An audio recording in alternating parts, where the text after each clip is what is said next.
Hi, Dr. Logan. For my practical exam, I had case number 3. After looking over her history and some of the information we collected on her, some of the red flags to me were her lower back pain with insidious onset, the fact that changes in posture or activity level didn't change her pain level. I also thought her weak stream as well as her right flank pain were red flags, maybe indications of possible kidney involvement. One of her more alarming red flags was her elevated temperature. She had a fever of 102, and then her other vitals were also alarmingly elevated.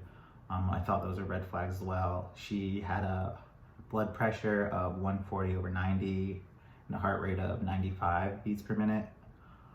The fact that she didn't have a history of hypertension and she's presenting in the clinic with such a high blood pressure, I thought indicated at least a recent change in her cardiovascular system, if not something more serious.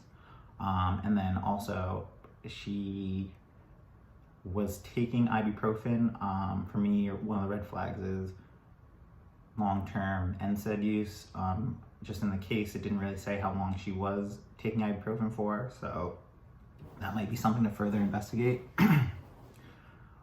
For my systems review, the three systems I would look at would be cardiovascular, musculoskeletal, and urogenital. For cardiovascular, I thought with all those elevated vitals,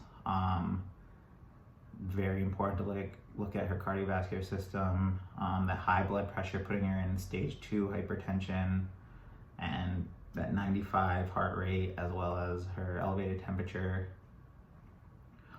So in order to further investigate that, I would ask her, have you recently experienced any lightheadedness, or have you recently experienced any shortness of breath?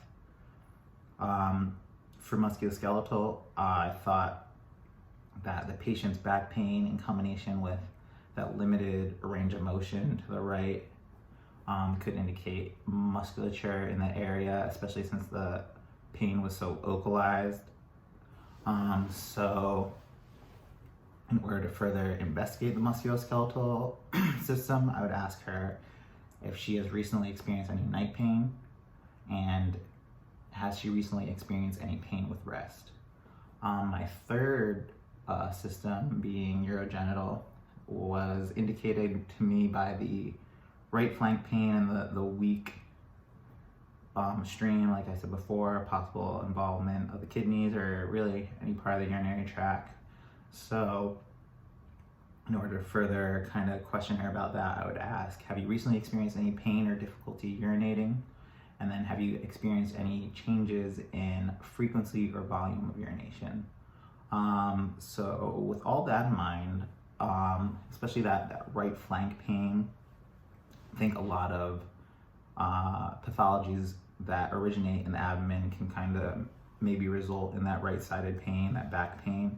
So in order to better investigate that, I'm going to do a full abdominal screening, really focusing on that right upper and lower quadrant to kind of see if we can elicit some of those symptoms and maybe find some tenderness to narrow down my search.